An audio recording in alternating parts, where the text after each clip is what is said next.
Jadi kita perlu menggunakan hati kita. Hati dan akal sudah sedia ada pada kita.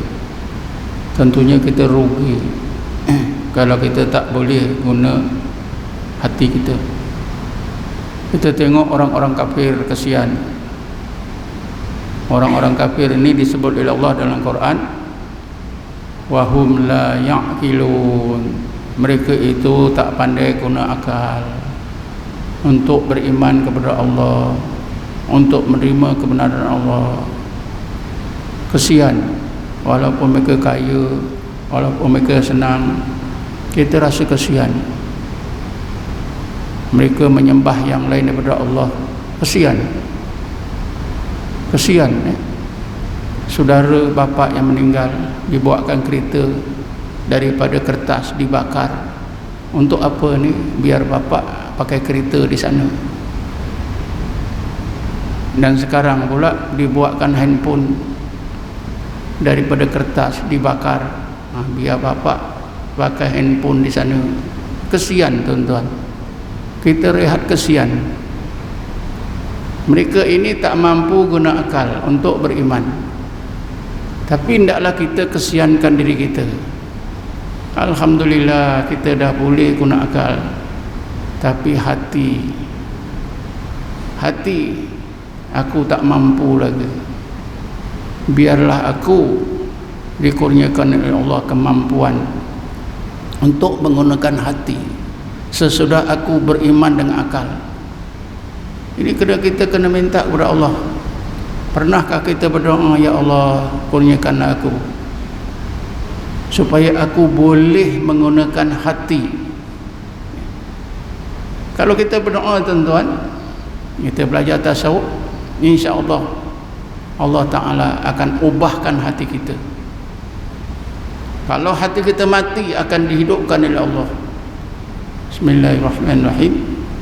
Awaman kana mayyitan fa ahyainahu wa ja'alna lahu nuran yamshi bihi bin nas kaman masaluhu fid dhulumat laisa bi kharijin minha.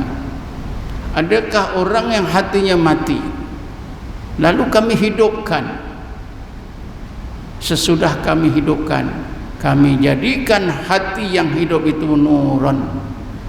Dengan nur yang aku letakkan di dalam hati yang hidup itu, maka orang ini akan mampu menyampaikan kebenaran Allah dalam masyarakat manusia.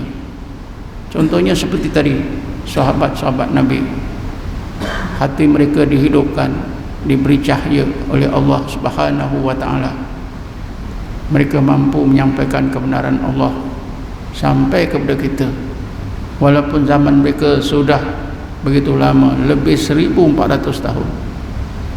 Cahaya keimanan mereka tetap kita dapat memahaminya, dapat menerimanya. Jadi Allah SWT berfirman, adakah orang yang hatinya mati itu lalu kami hidupkan? Allah yang menghidupkan hati kita.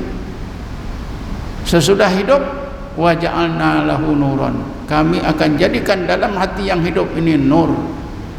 Dengan nur inilah orang itu mampu menyampaikan kebenaran Allah dalam masyarakat manusia, di mana-mana pun mereka berada.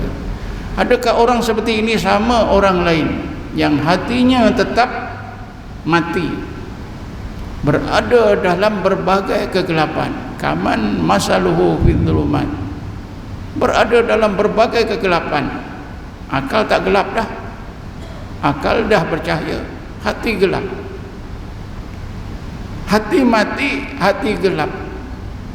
Fi dhulumat, dalam berbagai kegelapan. Laisa bi kharijin minha, tidak boleh keluar sama sekali dari kegelapan itu. Macam mana nak keluar? Dari segi ilmu pun dia tak belajar. Jadi kalau kita belajar ilmu tasawuf tuan-tuan, berarti itu langkah pertama menuju kepada kejayaan kita untuk menggunakan hati. Sebab itulah tuan-tuan, ulama tasawuf menerangkan Bila kita belajar ilmu tasawuf ni, hati orang yang belajar ilmu tasawuf ni ada 4 keadaan. Mula-mula belajar itu berkeadaan ghaflah, lalai, tak boleh guna lagi. Lama-lama Allah Ta'ala tukarkan. Ghaflah itu ditukarkan kepada yaqadah, lalai itu ditukarkan kepada sedar. Lalai itu seperti tidur, yaqadah itu mesti jaga. Sebab itulah Sayyidina Ali kata, wan nasu niyamun fa idza matu intabahu. Manusia itu tidur, artinya manusia itu hatinya tidur. Fa idza matu, bila mereka mati, intabahu, hatinya baru sedar. Jadi kita janganlah menjadi orang mukmin yang begini, bila mati saja baru hati kita sedar. Memang bila kita mati, tuan-tuan, baru nampak surga neraka, nampak alam akhirat, kerana roh kita sudah bebas daripada cengkaman tubuh badan kita. Jadi kata orang sufi, bila kita belajar ilmu tasawuf, mula-mula keadaan hati kita ghaflah, lalai. Lalai ini seperti tidur. Imam Ghazali pun ada menyebutkan seperti yang disebutkan oleh Sayyidina Ali.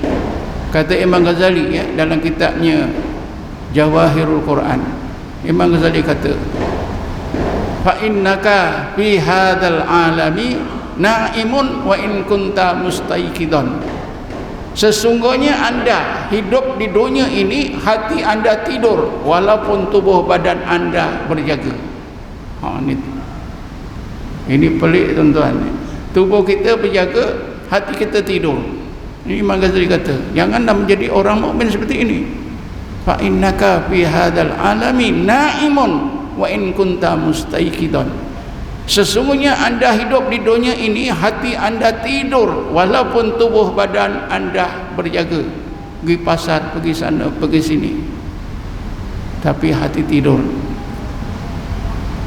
Jadi bila kita belajar ilmu tasawuf, mula saja keadaan hati kita ghaflah.